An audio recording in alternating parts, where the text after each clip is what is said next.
Dear viewers, this is part 3 in the series on genetic control of cell function in Medicine for Common Man series. Control of intracellular function by enzyme regulation. In addition to control of cell function by genetic regulation, cell activities are also controlled by intracellular inhibitors or activators that act directly on specific intracellular enzymes. Thus, enzyme regulation represents a second category of mechanisms whereby cellular biochemical functions can be controlled. Enzyme inhibition. Some chemical substances formed in the cell have direct feedback effects to inhibit the specific enzyme systems that synthesize them. Almost always, the synthesized product acts on the first enzyme in a sequence rather than on the subsequent enzymes, usually binding directly with the enzyme and causing a conformational change that inactivates it. One can readily recognize the importance of inactivating the first enzyme because this prevents buildup of intermediary products that are not used. Enzyme inhibition is another example of negative feedback control. It is responsible for controlling intracellular concentrations of multiple amino acids, purines, pyrimidines, vitamins, and other substances. Dear viewers, by the way, this educational video is made possible by PrescribeOn, the makers of e-prescription software for digital prescriptions, available freely for doctors on the website www.prescribeon.com. Doctors who are interested in this e-prescription can freely avail of its vast collection of more than 100,000 e-prescriptions. Coming back to the discussion. Enzyme activation. Enzymes that are normally inactive often can be activated when needed. An example of this phenomenon occurs when most of the ATP, that is, energy supplier for the cell, has been depleted in a cell. In this case, a considerable amount of cyclic adenine monophosphate, CAMP, begins to be formed as a breakdown product of ATP. The presence of this CAMP in turn immediately activates the glycogen splitting enzyme phosphorylase, liberating glucose molecules that are rapidly metabolized with their energy used for replenishment of the ATP stores. Thus, CAMP acts as an enzyme activator for the enzyme phosphorylase and thereby helps control intracellular ATP concentration. Another interesting example of both enzyme inhibition and enzyme activation occurs in the formation of the purines and pyrimidines. These substances are needed by the cell in approximately equal quantities for the formation of DNA and RNA. When purines are formed, they inhibit the enzymes that are required for formation of additional purines. However, they activate the enzymes for formation of pyrimidines. Conversely, the pyrimidines inhibit their own enzymes but activate the purine enzymes. In this way, there is continual crosstalk between the synthesizing systems for these two substances, resulting in almost exactly equal amounts of the two substances in the cells at all times. Summary. There are two principal mechanisms whereby cells control proper proportions and quantities of different cellular constituents. One, genetic regulation, and two, enzyme regulation. The genes can be activated or inhibited, and likewise, the enzyme systems can be activated or inhibited. These regulatory mechanisms usually function as feedback control systems that continually monitor the cell's biochemical composition and make corrections as needed. However, on occasion, substances from outside the cell, especially some of the hormones, also control the intracellular biochemical reactions by activating or inhibiting. The DNA genetic system controls cell reproduction.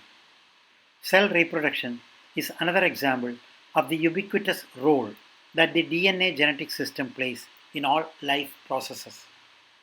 The genes and their regulatory mechanisms determine cell growth characteristics and when or whether cells will divide to form new cells.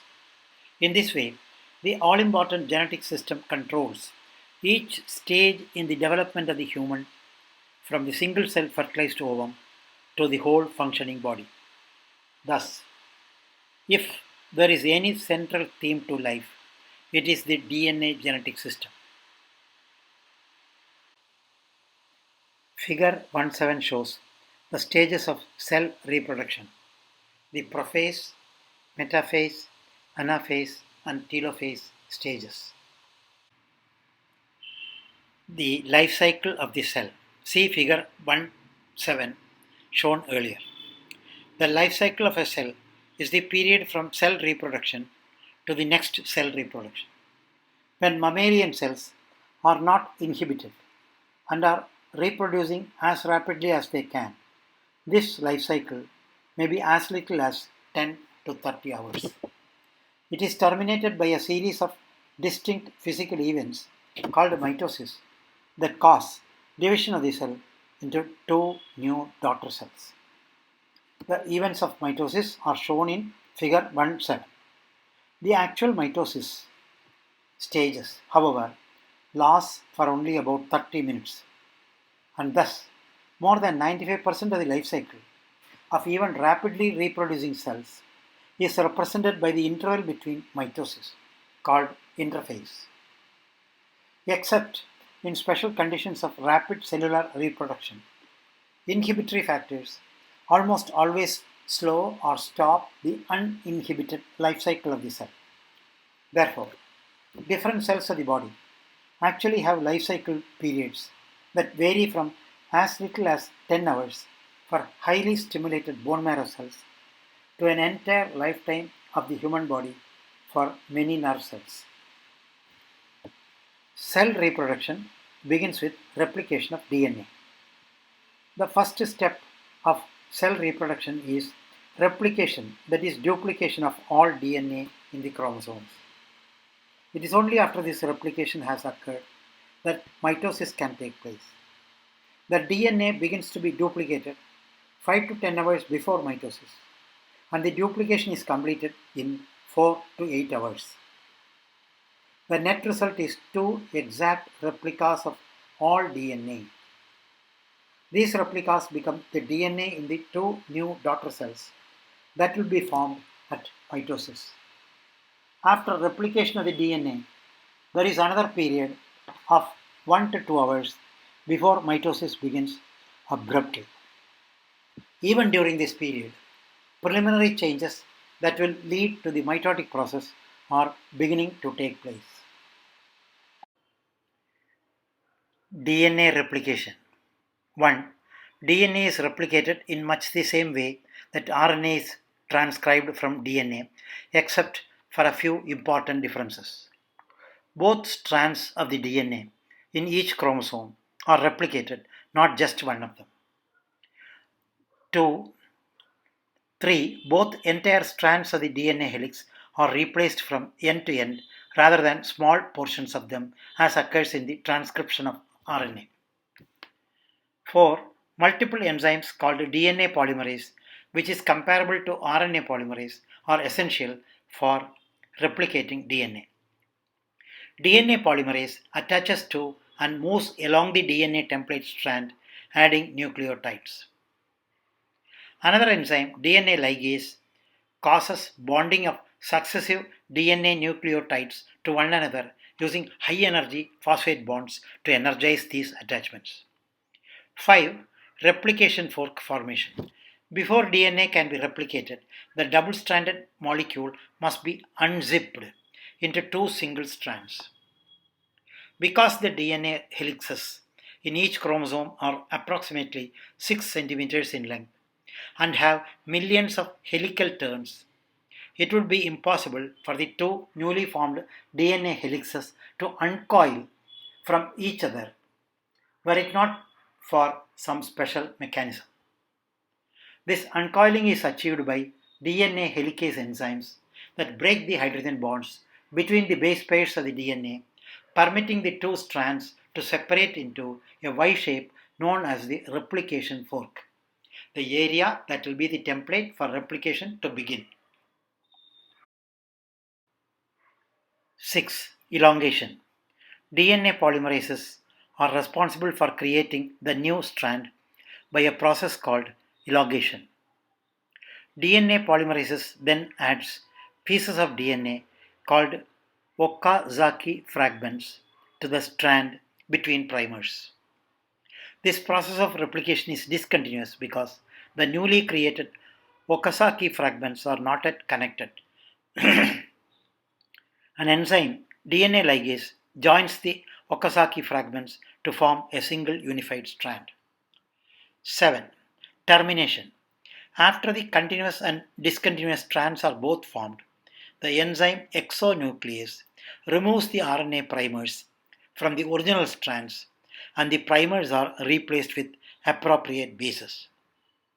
Another exonuclease proofreads the newly formed DNA, checking and clipping off any mismatched or unpaired residues. Once completed, the parent strand and its complementary DNA strand coils into the double helix shape.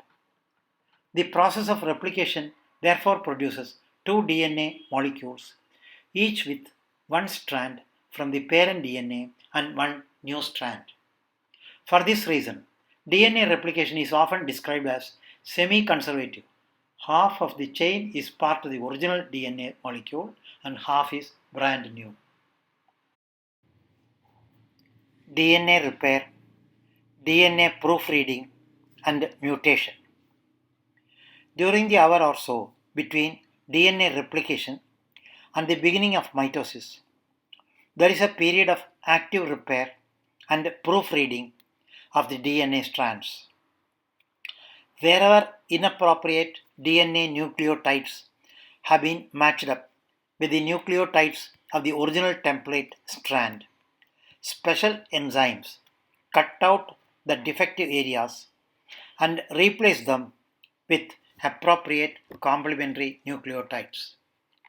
This repair process, which is achieved by the same DNA polymerases and DNA ligases that are used in replication, is referred to as DNA proofreading. Because of repair and proofreading, mistakes are rarely made in the DNA replication process. When a mistake is made, it is called a mutation. The mutation may cause formation of some abnormal protein in the cell rather than a needed protein, which may lead to abnormal cellular function and sometimes even cell death. Given that many thousands of genes exist in the human genome and that the period from one human generation to another is about 30 years, one would expect as many as 10 or many more mutations in the passage of the genome from parent to offspring. As a further protection, however, each human genome is represented by two separate sets of chromosomes, one derived from each parent with almost identical genes. Therefore, one functional gene of each pair is almost always available to the child despite mutations. Chromosomes and their replication. The DNA helixes of the nucleus are packaged in chromosomes. The human cell contains 46 chromosomes arranged in 23 pairs. In fact, each species of plants and animals has a set of new chromosomes which vary in number. A fruit fly, for example, has 4 pairs of chromosomes. A rice plant has 12 and a dog 39. The 22 pairs are arranged in size from the largest to the smallest. X and Y are the chromosomes that determine the sex. XX means female and XY the male. In size, the X comes between chromosomes 7 and 8, whereas the Y is the smallest. The number 23 is of no significance. Many species, including our closest relatives among the apes, have more chromosomes and many have fewer. Nor do genes of similar function and type necessarily cluster on the same chromosome. There are probably 60 to 80,000 genes in the human genome. Fewer than 8,000 have been found, although the number is growing by several hundred a month, and partly because the great majority of them are tedious biochemical middle managers. Most of the genes in the two chromosomes of each pair are identical or almost identical to each other. So, it is usually stated that the different genes also exist in pairs, although occasionally this is not the case. Chromosomes. Chromosomes are thread like structures made of protein and a single molecule of DNA that serve to carry the genomic information from cell to cell. The first 22 pairs of chromosomes are called autosomes. The 23rd pair of chromosomes are known as the sex chromosomes because they decide if you will be born male or female. The unique structure of chromosomes keep DNA tightly wrapped around spool-like proteins called histones. Without such packaging, DNA molecules would be too long to fit inside cells. For example, if all of the DNA molecule in a single human cell were unwound from their histones and placed end to end, they would stretch 6 feet. For an organism to grow and function properly, cells must constantly divide to produce new cells to replace old worn out cells. During cell division, it is essential that DNA remains intact and evenly distributed among cells. Chromosomes are a key part of the process that ensures DNA is accurately copied and distributed in the vast majority of cell divisions. Still, mistakes do occur on rare occasions. Changes in the number or structure of the chromosomes in new cells may lead to serious problems. For example, in humans, one type of leukemia and some other cancers are caused by defective chromosomes made up of joined pieces of broken chromosomes. It is also crucial that reproductive cells such as eggs and sperm contain the right number of chromosomes and that those chromosomes have the correct structure. If not, the resulting offspring may fail to develop properly. For example, people with Down syndrome have 3 copies of chromosome 21 instead of the 2 copies found in other people. Chromosomes vary in number and shape among living things. Most bacteria have 1 or 2 circular chromosomes.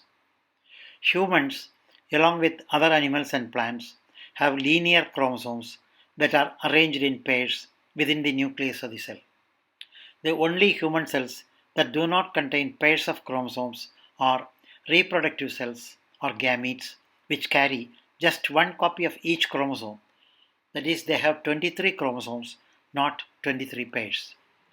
When two reproductive cells unite, they become a single cell that contains 2 copies of each chromosome. This cell then divides and the successors divide numerous times, eventually producing a mature individual with a full set of paired chromosomes in virtually all of its cells. Besides the linear chromosomes found in the nucleus, the cells of humans and other complex organisms carry a much smaller type of chromosomes similar to those seen in bacteria. This circular chromosome is found in mitochondria, which are structures located outside the nucleus that serve as the cell's powerhouses.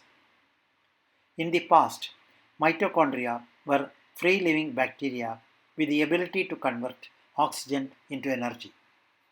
When these bacteria invaded cells, lacking the power to tap into oxygen's power, the cells retained them, and over time, the bacteria evolved into modern day mitochondria. Centromere, the constricted region of linear chromosomes, is known as the centromere.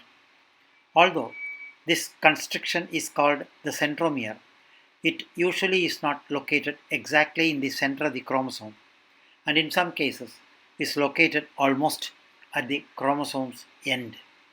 The regions on either side of the centromere are referred to as the chromosome's arms. The short arm is known as P and the long arm is known as Q. Centromeres help to keep chromosomes properly aligned during the complex process of cell division. As chromosomes are copied in preparation for production of a new cell, the centromere serves as an attachment site for the two halves of each replicated chromosome, known as sister chromatids. Telomeres are repetitive stretches of DNA located at the ends of linear chromosomes. They protect the ends of chromosomes in a manner similar to the way the tips of shoelaces keep them from unraveling. In many types of cells, telomeres lose a bit of their DNA every time a cell divides. Eventually, when all of the telomere DNA is gone, the cell cannot replicate and dies. White blood cells and other cell types with the capacity to divide very frequently have a special enzyme, telomerase, that prevents their chromosomes from losing their telomeres. Because they retain their telomeres, such cells generally live longer than other cells. Telomeres also play a role in cancer. The chromosomes of malignant cells usually do not lose their telomeres, helping to fuel the uncontrolled growth that makes cancer so devastating. In addition to DNA, there is a large amount of protein in the chromosome, composed mainly of small molecules of electropositively charged histones. The histones are organized into vast numbers of small bobbin like cores. Small segments of each DNA helix are coiled sequentially around one core after another. The histone cores play an important role in regulation of DNA activity because as long as the DNA is packaged tightly, it cannot function as a template for formation of RNA or replication of new DNA. Furthermore, some of the regulatory proteins decondense the histone packaging of the DNA and allow small segments at a time to form RNA. Several non-histone proteins are also major components of chromosomes, functioning as chromosomal structural proteins and in connection with the genetic regulatory machinery as activators, inhibitors, and enzymes. Replication of the chromosomes in their entirety occurs during the next few minutes after replication of the DNA helices has been completed. The new DNA helices collect new protein molecules as needed. The two newly formed chromosomes remain attached to each other until the time for mitosis, at a point called the centromere located near their center. These duplicated but still attached chromosomes are called chromatids. So, dear viewers, this is the end of part 3 of the 4-part series on the genetic control of cell function in the Medicine for Common Man series. Thank you for watching.